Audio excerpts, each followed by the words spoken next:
So, yan, makulay na buhay mga kambalicious. So, yan, magluluto po tayo na laing. So, yan. So, mga kambalicious, ayan na po yung ating laing. Yan, napakasarap. So, yan po, ulam natin ngayong pananghalian. Ayun, laing for today. Ayun, napakasarap. Di ba? Yan. So yan, may laman po yan ng gabi at dahon at yung pinakasanga. At syempre, dilis po yung ginamit natin yan. Medyo malilit po yung dilis. So yan. At syempre, talagang kailangan magata at nagmamantika para sigurado maging the best yung ating laing ulam for today. Thank you for watching everyone. Ayan ang aming picture ni RV. Ayan, laing. Maraming salamat po sa lahat ng sumusuporta sa aking mga video. At shout out sa ating mga suki.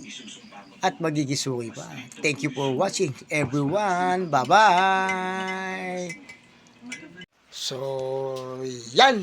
Makulay na buhay. Happy blessed Sunday po sa ating lahat. So, time check.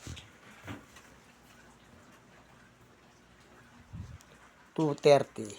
Yan, 2:30 na po. So, yan. Pagbubukasan po tayo ng tindahan.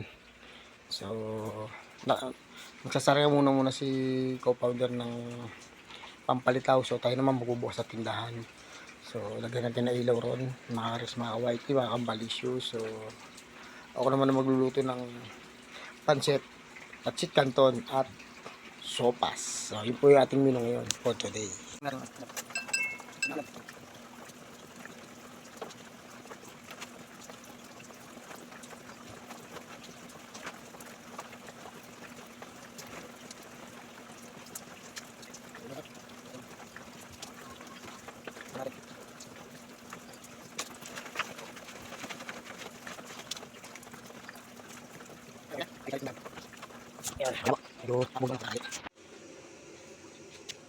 So yan mga karisma quality yung palitaw. So yan.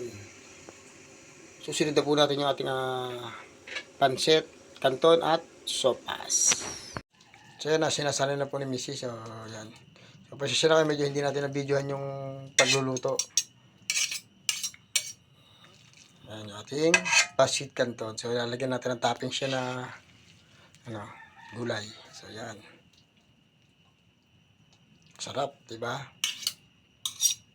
So ito naman yung ating sopas. Yan, sarap.